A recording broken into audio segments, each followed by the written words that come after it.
Bonjour, je suis Jean Senu, je suis étudiant en troisième année de licence sciences humaines appliquées à l'université de Grenoble-Alpes. Et dans le cadre de l'atelier, nous réalisons une enquête en partenariat avec l'association Cairn.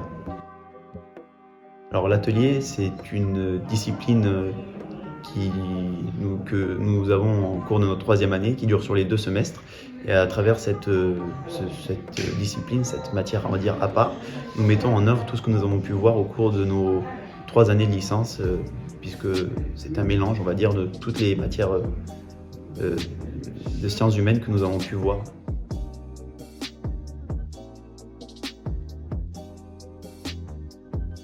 Je veux vraiment être fière de ce qu'on a produit parce qu'on a tout fait de A à Z et c'est vraiment quelque chose de satisfaisant. Je m'appelle Aurore Legois, j'étais dans le groupe 4 pendant tout l'atelier. Je suis en licence chat, en L3 chat. J'avais envie de continuer à faire des choses différentes afin de pouvoir aborder le monde avec un point de vue transversal, je dirais.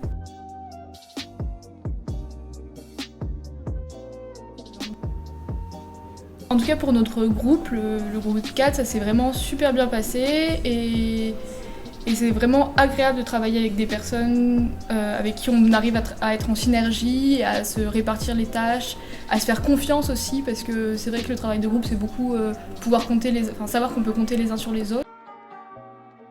Par rapport à l'environnement de travail, pour ce qui est du lieu, la Massy, c'était vraiment une chance de pouvoir avoir à disposition ce lieu qui est vraiment fait en fait pour faire de la création de projets. C'était vraiment un espèce de coworking qui était assez chouette dont il était chouette de pouvoir disposer. Maintenant, c'est vrai qu'on a dû s'adapter aussi à la crise Covid. Et donc on n'a pas toujours eu la chance de pouvoir aller dans ces lieux et qu'on a beaucoup dû travailler à distance. Quand on a pu revenir en cours, sur place, tout le monde ne pouvait pas être là, donc au niveau justement du travail de groupe, c'était un peu compliqué de le poursuivre correctement. Et c'est quelque chose, je pense, qui a quand même pesé sur l'atelier de manière générale.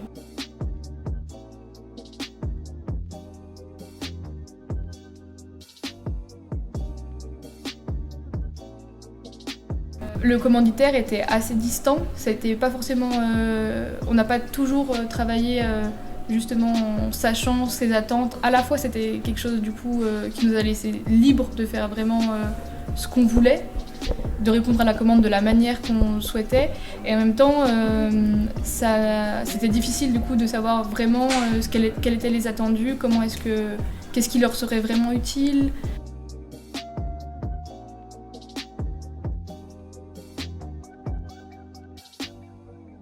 Mathias, j'ai 22 ans, j'ai fait un DUT GEA. Et ce DUT ne m'ayant pas vraiment plu, j'ai décidé de me réorienter en licence chat.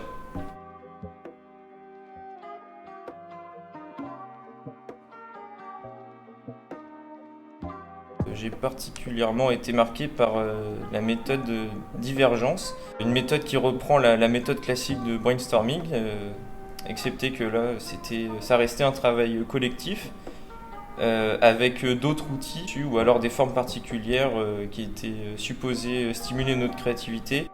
On devait essayer de se faire confiance et de se laisser aller à notre spontanéité pour trouver de nouvelles idées.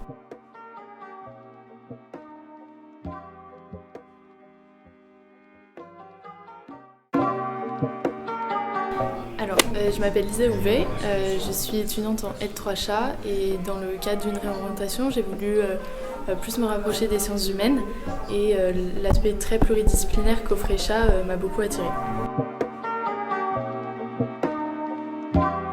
Alors l'atelier en L3 chat, c'est un peu la particularité, ce qui fait un peu l'originalité de la promotion. Et puis on est parti sans savoir ce que c'était et finalement on arrive à une finalité plutôt concluante. On arrive finalement à quelque chose, un projet assez concret avec un prototype, des dispositifs mis en place et donc ça a pris forme au fur et à mesure de l'année et c'est ça qui est assez positif.